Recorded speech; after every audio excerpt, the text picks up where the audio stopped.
అంజలిని ఊరికి పంపించేసి ఎక్కడికి వెళ్ళాలో తెలియక నా తెలుగు మాస్టర్ రూమ్కే తిరిగి వచ్చేసాను. ఆ గది మొత్తం ఆయన జ్ఞాపకాలు, ఆయన గొంతుతో నిండిపోయింది.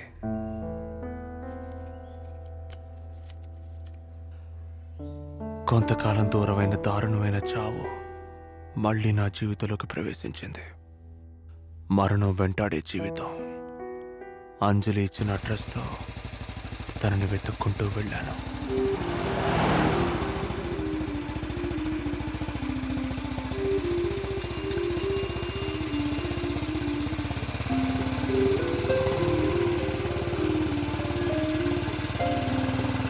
ఇక్కడ మిషన్ కుట్టేవాడి ఇల్లు.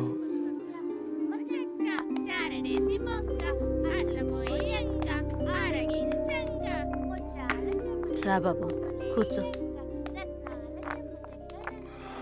స్కూల్ అయిపోయిందా? అయిపోయింది.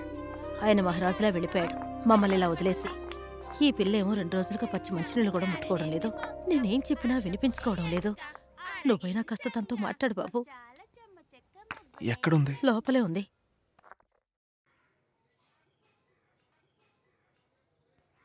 అంజలి,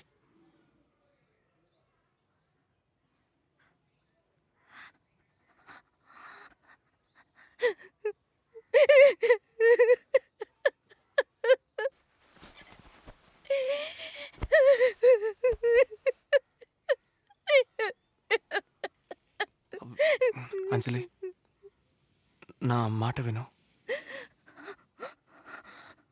నాకు జరిగిందిగా. చిన్నతనంలోనే అమ్మ, తాతయ్య, బామ్మ చనిపోలా. దానికి మనమేం చేయగలం? నా మాట విను అంజలి, ప్లీజ్. భోంచే. లేదు ప్రభువా, బయట అందరూ ఉంపుడు గద్ద కూతురు అంటున్నారు.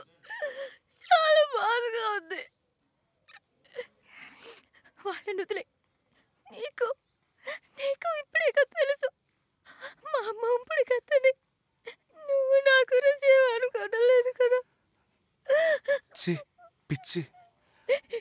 ఏదేమైనా చిన్నప్పుడు కోడీకలు తెచ్చిచ్చిన అదే అంజలివేగా నువ్వు.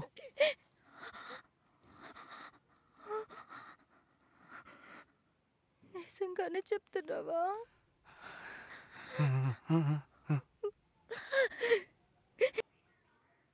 తీసుకున్నప్పుడు నవ్వి మరీ తీసుకున్నారు. వడ్డీ అడిగినప్పుడు ఏడుపు ముఖం ఎందుకు? ఇన్ని రోజులు ఓర్చుకున్నారు. 1 నెలలో మా తమ్ముడు డబ్బులు పంపిస్తానన్నాడు. పంపగానే మీకిచ్చేస్తాను. 1 నెలలో తిరిగి ఇచ్చేస్తారు కదా. అంతవరకు ఆ బండి